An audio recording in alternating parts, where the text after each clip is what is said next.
안녕하세요. 오늘 저희가 좀 깊이 살펴볼 자료는요. 2023년 이후 중국 자율주행 산업이 정말 놀랍게 성장하고 있잖아요. 특히 테슬라와의 경쟁 구도를 다룬 여러 보고서와 기사들입니다. 중국이 어떻게 이젠 단순 전기차 경쟁을 넘어서 그 스마트카 시대로 빠르게 넘어가는지, 핵심 동력이 뭔지 좀 파헤쳐보려고 합니다. 네, 반갑습니다. 특히 중국 정부의 강력한 정책 드라이브랄까? 또 거대한 내수 시장이 자율주행 기술 발전에 어떤 영향을 미치는지 이런 부분 중요하죠. 그리고 BYD나 화웨이 같은 기업들이 구체적으로 어떤 전략으로 테슬라에 맞서고 있는지 그 사실관계와 의미 중심으로 이야기 나눠보면 좋겠습니다. 단순히 기술 개발뿐 아니라 그 가격 경쟁력이나 생태계 구축에서 중국 기업들 움직임이 정말 예사롭지 않아요. 네, 자료들을 보니까 정말 흥미로운 게 2022년을 딱 기점으로 해서 중국 자동차 산업의 무게중심이 전기화에서 스마트화 경쟁으로 확실히 넘어갔다는 분석이 많더라고요. 정부의 스마트카 혁신 발전 전략 같은 정책들이 이런 흐름을 아주 강하게 밀어주는 것 같고요. 현재의 기술 수준은 운전자 보조 기능인 레벨 2에서 조건부 자율주행인 레벨 3로 이제 막 넘어가는 그런 단계라고 봐야겠죠? 네, 정확합니다. 2022년 신차 판매 기준으로 보면 레벨 2, 그러니까 L2 보급률이 한 35% 정도였고요. 레벨 3, L3는 9% 수준이었거든요. 근데 이게 2023년 전망치를 보면 L2는 51%, L3는 20%까지.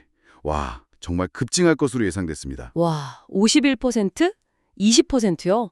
엄청나네요. 네, L2는 아시다시피 차선 유지나 속도 조절 보조 정도고 L3는 특정 조건 하에서는 시스템이 주행을 책임지는 단계잖아요. 이 수치 변화가 기술 발전 속도뿐만 아니라 소비자들이 이런 스마트 기능을 얼마나 빠르게 받아들이고 있는지도 보여주는 거죠. 특히 그 상업용 차량 분야에서는 제한된 시나리오지만 이미 상용화 단계에 들어섰다고 봐야 하고요. 이야, 정말 눈부신 속도인데요. 이런 상황에서 제일 좀 뭐랄까 파격적인 행보를 보이는 곳이 바로 BYD 같아요. 신의 눈, 가즈아이라는 이름의 자체 운전자 보조 시스템 ADAS라고 하죠. 이걸 사실상 무료로 제공하기 시작했다면서요. 네, 맞습니다. 거의 무료에 가깝게 풀었죠. 테슬라 FSD 옵션이 중국에서도 거의 9,000달러, 우리 돈으로 1,000만 원이 넘는데 와, 이건 정말 시장의 판을 바꾸려는 시도 아닌가요? 그야말로 충격적인 전략입니다. 핵심은 역시 압도적인 가격 경쟁력이에요. 한 분석 자료를 보니까 BYD가 레이더랑 라이다까지 다 포함해서 시스템을 구축하는 데 드는 비용이 약 2,105달러 수준이라고 하더라고요. 네, 레이더, 라이다 포함해서요? 네, 근데 더 놀라운 건 이게 센서 없이 카메라만 쓰는 테슬라 FSD 추정 비용이 한 2,360달러거든요.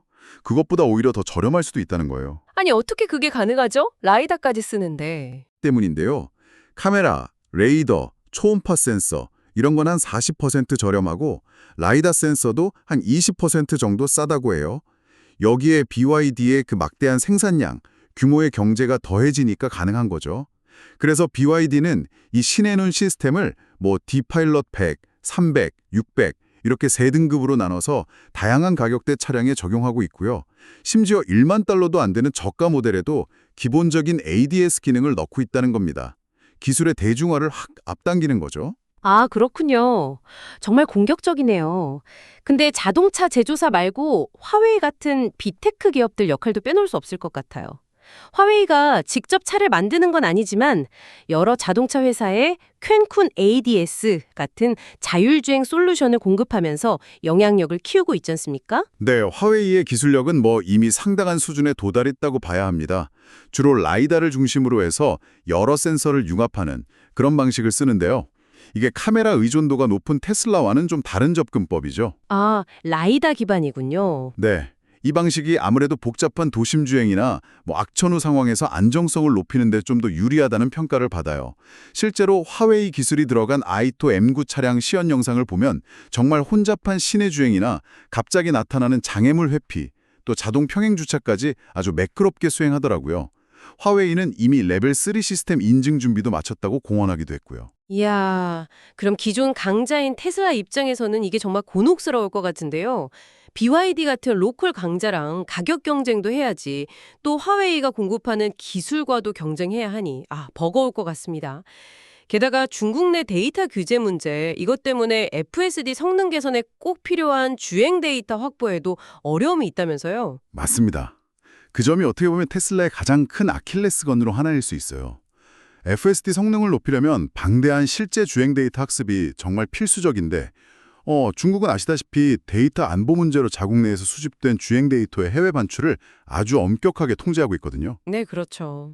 테슬라가 이 문제를 풀려고 최근에 바이두랑 지도나 내비게이션 관련해서 협력 발표를 하긴 했지만 핵심인 그 주행 영상 데이터 활용에는 여전히 제약이 따를 가능성이 높습니다. 바이두랑 협력해도 그 핵심 데이터는 좀 어렵군요. 네, 그럴 수 있다는 거죠. 반면에 중국 기업들은 어떠냐? 정부가 개방한 시험도로만 해도 32,000km가 넘거든요. 이런 인프라 포함해서 자국 내의 그 막대한 데이터를 거의 자유롭게 활용하면서 기술을 계속 고도화하고 있습니다. 그러니까 낮은 부품 비용, 규모의 경제, 정부 지원에다가 풍부한 데이터까지. 중국 기업들한테는 자율주행 기술 발전을 위한 선순환 구조가 만들어지고 있는 셈이죠. 들어보니 정말 그렇네요. 정리해보면 중국 자율주행 산업은 정부의 전폭적인 지원, 그리고 BYD처럼 공격적인 시장 플레이어, 또 화웨이 같은 강력한 기술 공급자, 여기에 압도적인 가격 경쟁력과 데이터 확보 능력까지 이게 다 결합되면서 폭발적으로 성장하는 거군요. 특히 그 BYD의 ADS 무료화 전략은 정말 시장 전체에 큰 파장을 일으킬 것 같습니다. 네, 핵심은 그거예요. 하드웨어 비용 절감이랑 소프트웨어 기술력 향상이 동시에 그것도 아주 빠르게 이루어지고 있다는 점이죠. 단순히 그냥 값싼 전기차를 넘어서 이제는 자율주행이라는 이 첨단 기술 분야에서도 중국 기업들이 테슬라를 포함한 글로벌 리더들을 실질적으로 위협하는 수준까지 올라왔다. 이걸 부인하기는 좀 어려워 보입니다. 앞으로 이 경쟁 구도가 글로벌 자동차 시장과 기술 지형도를 또 어떻게 바꿔나갈지 계속 주목해서 봐야 할 대목인 것 같습니다.